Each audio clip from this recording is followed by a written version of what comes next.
Okay, today I'm going to show you how to get set up with the Openko source project. The first thing you want to do is there's a few things you'll need to download. So first we will want SQL Server. So let's head over to Google, and if you're familiar with SQL Server, you can probably figure this out on your own. But if you do SQL Server Express, and you want, for this tutorial, we'll be using 2008 R2, and to get here, you'll just click on this first one. Should take you to the Microsoft website, and here you'll be able to download it.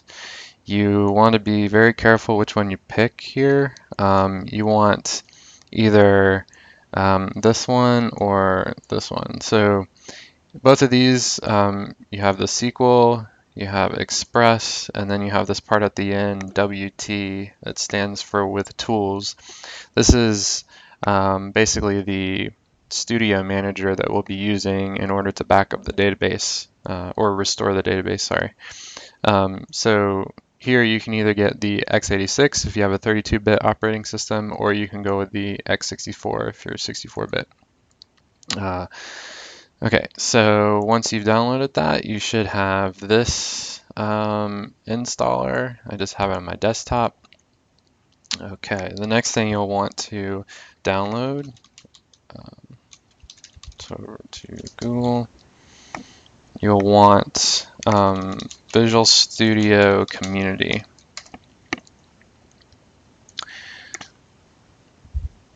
So this is the version of Visual Studio that we'll be using for this tutorial. It's free, and you don't have to pay for it at all. And you can compile most things except for the user interface editor currently. It's the only thing that you can't compile. But so go ahead and get that. Once you've downloaded that, you should have this setup executable here that I have on the desktop. Next thing you'll want to do, and there's a chance that your computer may already have this, but you want the DirectX runtime, or sorry, DirectX end user runtime web installer. So go ahead and click that. Here you can just download this, and you'll get the executable on your desktop. So unclick that. You don't need any of the default search engine stuff, and then you should be able to get this setup executable. Okay, so that's everything software wise. Now you just need the source code, the data, and the development database. So in order to get that stuff, go over to codingbackwards.in.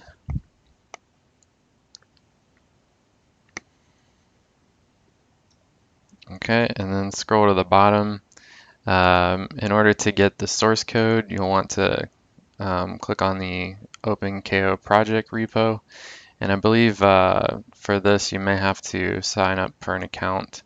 Once you come here, there won't be the button here because I haven't upgraded this Windows Explorer. This is actually a fresh install of Windows 7 just for this tutorial, but there will be a clone/download button. You click that, and then you click download the zip, and you'll get this Night Online -master.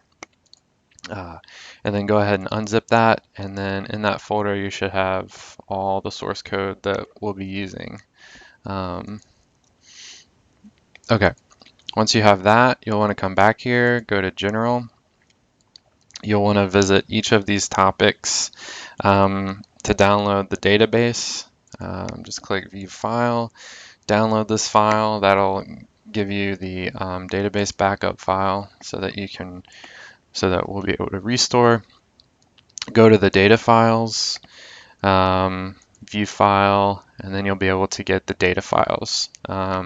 These data files are sort of a mixture of 1068 to 1298, 1299, and the database is actually a stock 1298, 1299 database with an added table just for the NPC questing. So talk a little bit about the code when we get there, but just as a heads up, this code uses the Lua scripting for the NPC questing, not the EBTs. However, there is a converter with the code that converts EBTs to Lua scripts, so you don't have to worry about that too much. Okay, so at this point you should have everything downloaded. What you'll want to do now is go ahead and install SQL Server Express. The default options are fine. I did all the default options and everything's working for this tutorial. So go ahead and set that up. For Visual Studio, it's a little different. Once you start the installer, instead of, let's see if it'll let me do it. I've already installed Visual Studio, but let's see if I can show you here. Instead of like setting up with the default options, you'll actually want to go to Customize. You'll want to unselect the web stuff that it gives you by default, and you'll want to select the Visual C++. So, okay. I don't know if this is going to pop up, but we'll just leave that. And while these things are being installed, you can go ahead and install the DirectX in-user runtime. This will allow you to actually render, it'll give you the libraries necessary to render DirectX programs. Okay, as I said before, go ahead and unzip the zip files, and then you should have these two files. At this point, what you'll want to do is open the Night Online master and go ahead and drag the data folder into that folder, just like that. And we'll leave that for now. Let's see if I know what that's doing. Okay, so the first thing we're going to do is restore the database. So open SQL Server Studio Management Studio. Cancel that. Okay, connect to the database.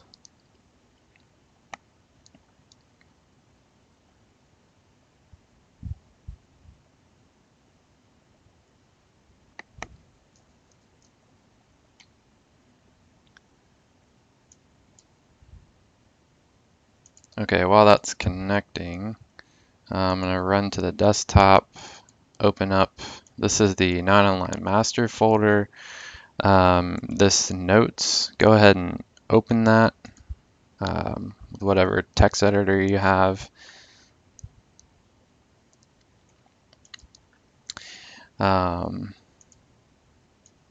Okay, copy this line. Now this will work if you have the 64-bit operating system. If it's 32-bit, then you no need to add the extra directories before the executable.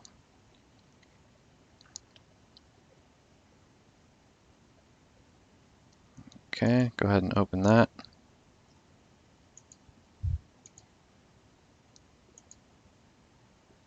And we'll put this to the side.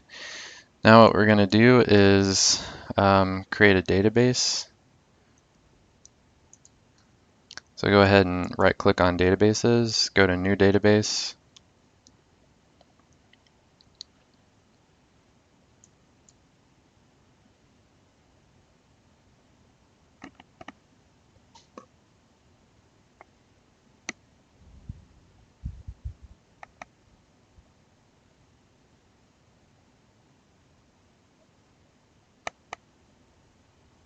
Okay, this is running in a virtual machine, so it's slower than I would like.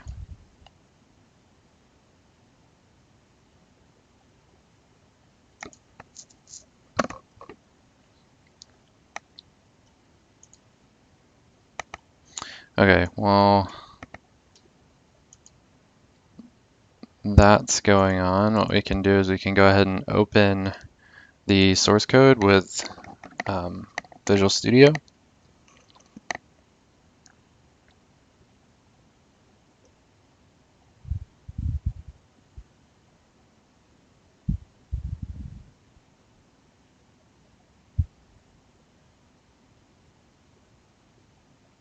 And this will be good because it should load all the projects and you shouldn't have any missing features. So it looks like we're able to create a database now. So we'll go ahead and name it kn_online and just click OK there.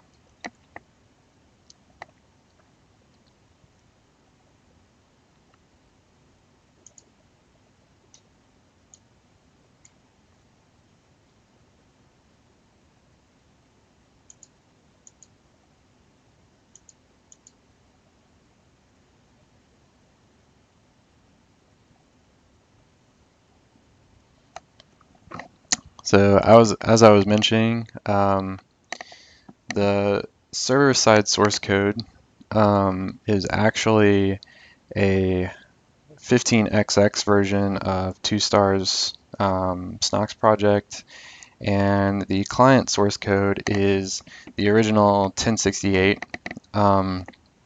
The window creation and user input has been changed to SDL 2.0.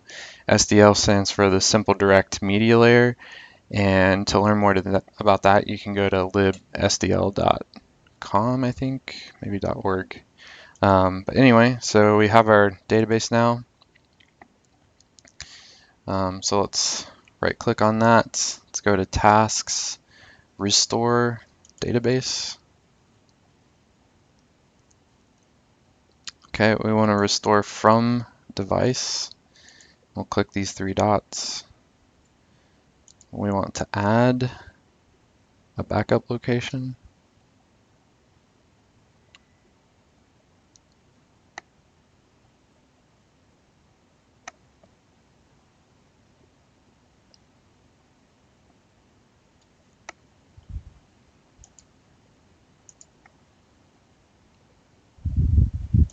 Just close this for the time being. Try to save up some resources.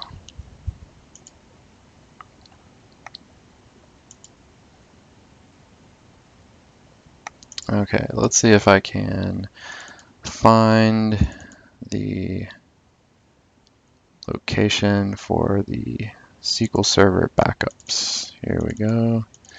Okay, so find your folder where the backup is, and on the desktop or wherever you saved it, there should be the kn__dev back. So let's just go ahead and drag that to the backup folder. Okay.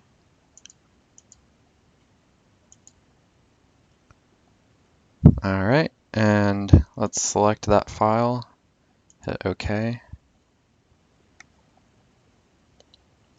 And now we have a backup location for the database. We'll hit OK.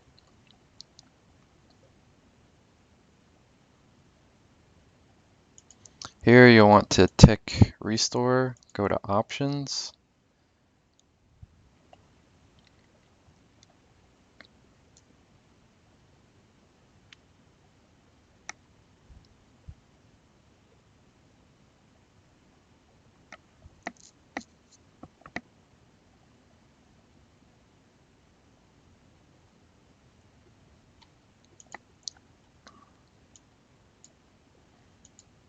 Okay, while that's going on, over here, if you open this, go to the System, DSN, click Add, scroll down to the bottom, and select the SQL Server Native Client 10.0.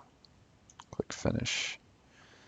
Okay, the name for this we'll want is kn_online. And the server we want to connect with, you can do /SQL Express or whatever you named your instance when you installed it, and hit next.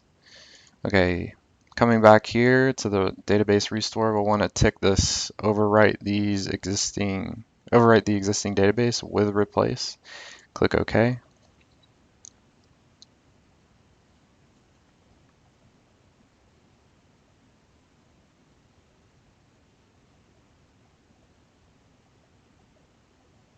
So that's executing. Back over here, we'll leave it with integrated Windows authentication. Just hit next.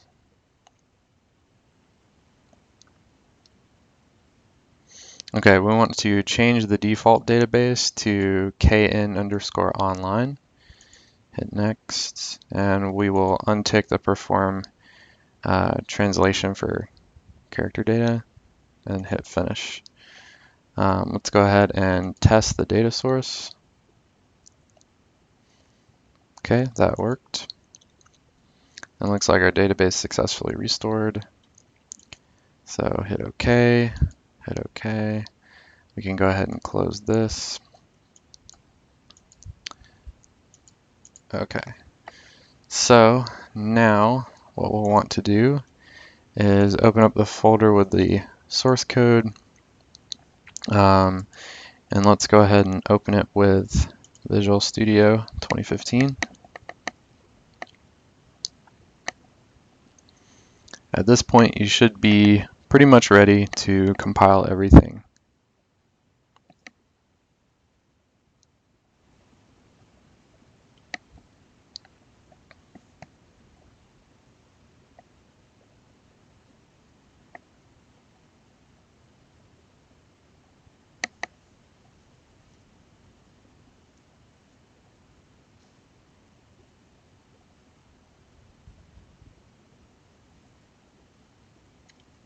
Okay, so as you can imagine, this virtual machine runs very slow, so I went ahead and compiled the code beforehand.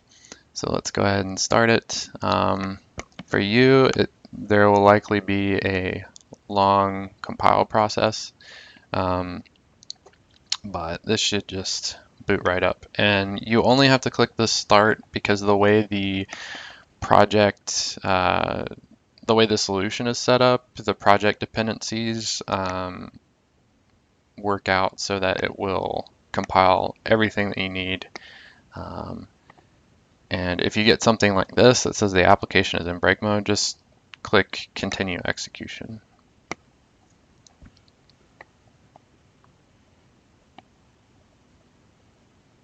Also, while it's compiling,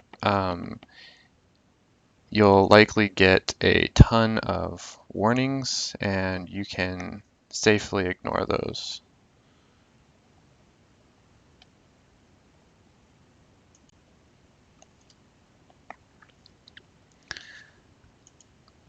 Okay.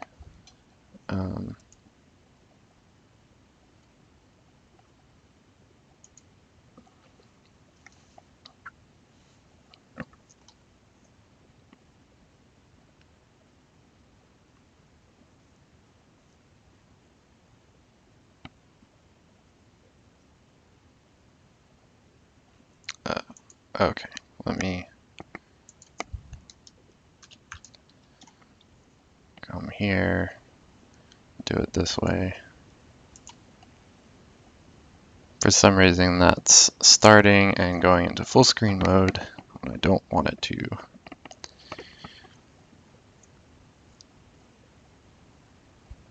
There we go.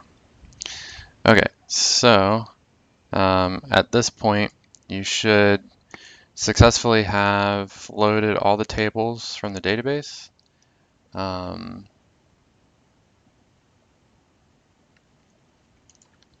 Okay, it looks like the AI server had trouble connecting. Let's try this again.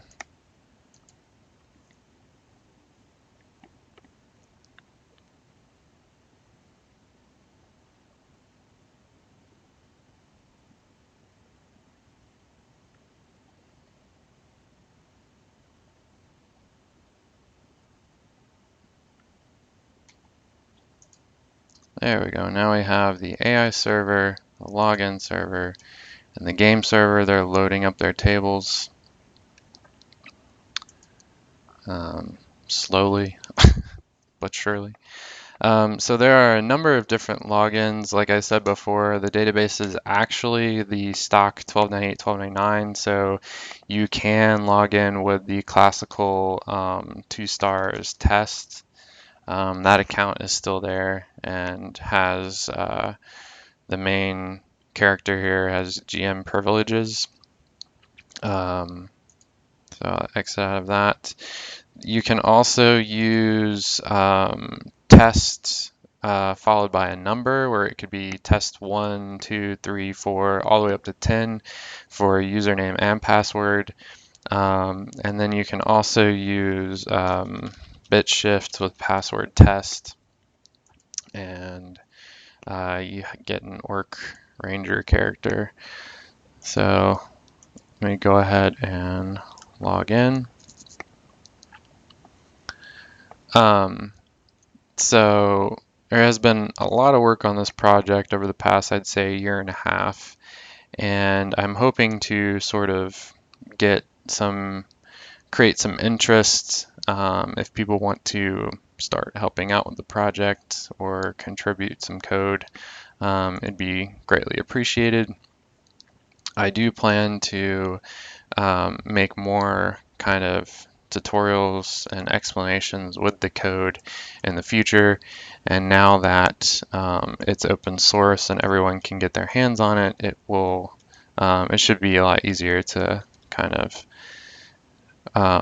join in and know exactly what I'm kind of talking about. Okay, thanks.